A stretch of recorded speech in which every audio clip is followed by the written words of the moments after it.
અમારા ગામનું સ્મશાન અમારા ગામનું સ્મશાન છે અને અમે આ વિડીયો શૂટિંગ એકવાર કરવા આવ્યા હતા, તમને ખબર છે. તો અમે આજે આવ્યા છે વિડીયો શૂટિંગ કરવાના નથી, અમે જવાના છે બીજી જગ્યાએ. અને હવે હિતુભાઈને અમે મોબાઈલ દઈશું. તો મિત્રો જો અમે એક જગ્યાએ નીકળી જાય વિડીયોને ઉતારવા. તમે જોઈ શકો હું અને તમારા ભાઈબંધ પાછળ બેઠો એ અને પાછળ ગાડીવાળા પણ રાહ જોતા આપણે આપણું રસ્તો માયલો જવાનું. ફાઇનલી મિત્રો આપણે આ તળાવે આવી ગયા. તમે જોઈ શકો બતકો બધું છે. અને આ જો જયદીપભાઈ ભલાળા આપણે આગળ જઈ રહ્યા છે. તો જયદીપભાઈ ભલાળા નાટ તમે નીચે શું લેવા જઈ રહ્યા છો? તળાવનું લોકેશન જોવા માટે.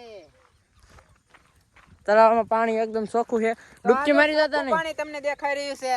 ભાઈ અહીં જમીન દેખાડો કેવું છે આમાં અંદર જોઈ જુઓ. ચોખ્ખે ચોખ્ખું અંદર દેખાય છે. આ પાણી છે, આ તળાવ છે, આ ખારીનું તળાવ કહેવામાં આવે છે.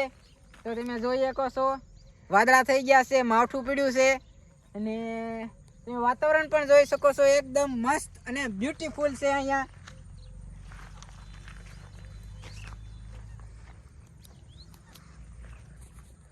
જોયું ને મિત્રો કેવું સરસ મજાનો તળાવ છે. અને આપણે અત્યારે વરસાદ પડ્યો છે, માવઠું પડ્યું છે, જેનું આમ તો કપાસ માંડવી ને બાંડવી બધું બગાડી મૂક્યું છે, પણ એવું હાલ્યા કરે. અને આમાં જો મિત્રો બતકો ને એવું બધું તરે છે. બતકો જ કહેવાય ને, મને નથી ખબર.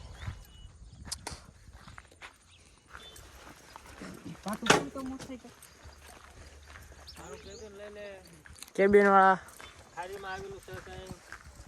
આ કેબિન તમને ક્યાં આવ્યું તમને ખબર છે? તળાવની પાઇપ પાસે. ક્યાં કણે? તળાવની પાઇપ પાસે સાઈડ હોટલ ખારીનું તળાવ કહેવાય. અહીંયા કણે આ ભાઈની કેબિન આવી છે. તો ભાઈ ચોટીલા રોડ ઉપર તમે આ રોડે નીકળો આપણે તો આવતા જતા મુલાકાત અવશ્ય લેવી. આ ભાઈ કેબિને બેઠા છે. આ રે એની કેબિન. માવા પાણી બધું મળી રહેશે? બધું મળી જાય. બધું મળી જાય. બધું ઠંડુ પાણી બધું પેટ્રોલ વડા દૂધ તાજું મળશે? દૂધ મળી જાય. પાછળ ભેંસું ઘણી દેખાય એટલે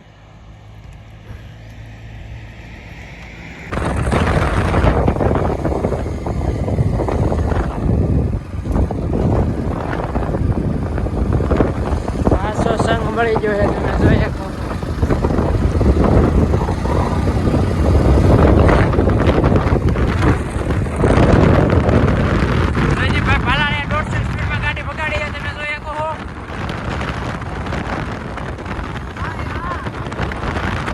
અવાજ કઈ આવતો નથી. લેવરો લેવર થવા દીધી છે.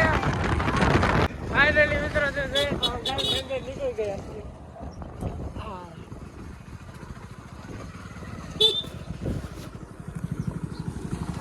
આ અમારા જૂના સરપંચની ગાડી. જૂના સરપંચ અમારા પ્રવીણભાઈ વિકાપરા.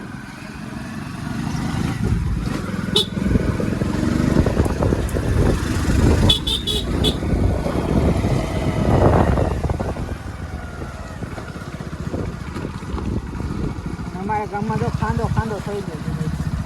માવઠું આવ્યું હતું ને નાનું અમથું. માવઠું નહીં, વરસાદ આવ્યો હતો એટલે મહાકાળી ડીજે જ થઈ. હા, મહાકાળી ડીજે આપણે પાછળ પીડ્યું છે. એને બુકિંગ કરાવવું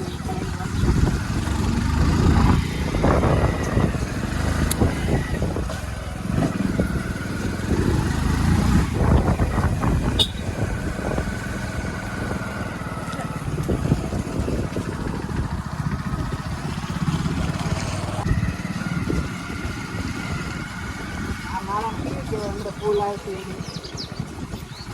એને કહેવાય સુખ ભાદર નંદી.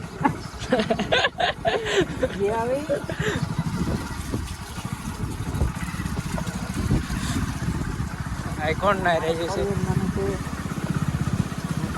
મંદિર છે.